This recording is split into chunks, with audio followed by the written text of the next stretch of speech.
Hey guys, welcome back to my YouTube channel. This is me Akanksha and in today's video we will be doing a late night study.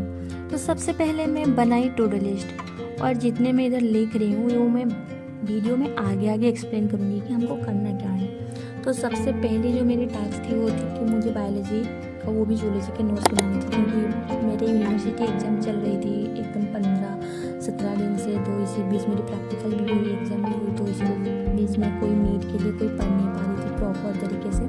जैसे proper तरीके से हम पढ़ाई करते हैं उस type की मेरी कोई पढ़ाई हो नहीं पा रही, तो इसी वजह से मैं बहुत टेंशन हूँ कि मैं करूँ क्या। पर बीच बीच में मैं बहुत सारे मतलब कुछ लेक्चर अटेंड की थी, तो इसी वजह से मुझे अभी थोड़ा सा आसान पड़ेगी बायोलॉजी के लिए स्पेसिफिकली। तो इधर मैं नोट्स बना रही हूँ और नोट्स के भी बैकलॉग हैं मेरी, अब लेक्चर की भी बैकलॉग है।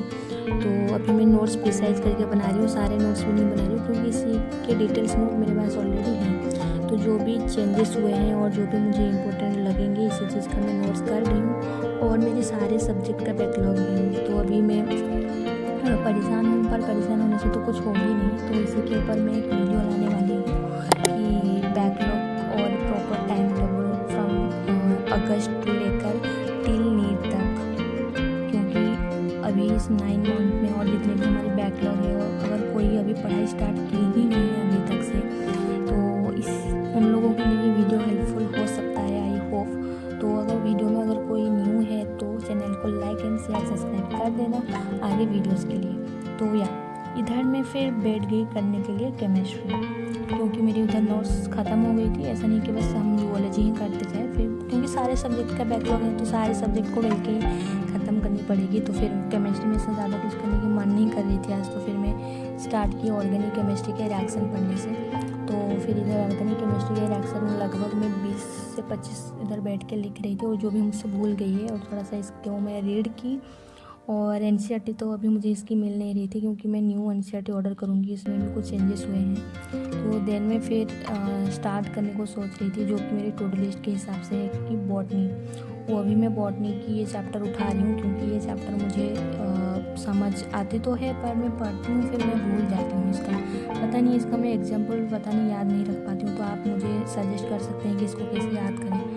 वो चैप्टर है मेरी मॉर्फोलॉजी और फ्लावरिंग प्लांट्स एंड एनाटॉमी वाला चैप्टर है। इसको मैं बार बार भूल जाती हूँ, पता नहीं क्यों। तो आपके साथ भी ऐसा होता है क्या? पर ये बहुत बड़ी दिक्कत है, मैं बार बार पढ़ती हूँ और पता नहीं क्यों मैं कुछ दिन बाद इसको भूल जाती हूँ। लिख के भी प्रैक्टिस करती हूँ पर आई डोंट नो क्यों ऐसा होती है।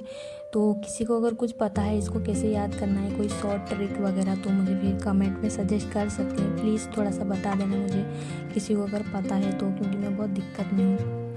और इसी के सारे डायग्राम भी मैं देख रही थी, क्योंकि डायग्राम से भी क्वेश्चन आते हैं। और जैसे कि आप लोग को पता है नीट 2025 के बाद तो ऐसा कोई है भी नहीं, ऐसा कुछ पता भी नहीं कि हमको क्या इम्पोर्टेंट है। जैसे उसमें क्वेश्चन आए थे ना, अगर हम इसी हिसाब से चलें तो कोई हमको कुछ पता भी नहीं कि कहाँ से क्वेश्चन आएंगे। तो हर चीज़ इम्पोर्टेंट है। तो फिर मैं एनसीईआरटी का रीड की और इम्पोर्टेंट, तो इधर इम्पोर्टेंट चीज़ का मतलब ये है कि जो चीज़ मैं बार बार भूल जाती हूँ इसी चीज़ को मैं पॉइंट आउट की और इधर मैं फिर मार्क की, अंडरलाइन की, जो भी बोलो आप लोग। तो सबका अलग अलग होगा, कोई कुछ और भूल जाता है, मैं कुछ अलग भूल जाती हूँ। तो आप अपने हिसाब से देख लेना कि कौन सा चीज़ आप भूल जाते हो, कौन सा पैराग्राफ, कौन सा एग्जाम्पल, इस हिसाब से बस आप अंडरलाइन करना। और पढ़ना तो बाकी सब है हमको, क्योंकि ऐसा कोई हमको पता नहीं है, ना ही आज तक कोई भी नीट 2025 के बाद हमको ऐसा कुछ होने वाला है कि कोई इंपॉर्टेंट है वो पढ़ के चले जाएँ। क्योंकि भाई ये मतलब क्वेश्चन कहाँ से भी आएगा हमको पता नहीं, तो इसी हिसाब से बस पढ़ाई करनी है।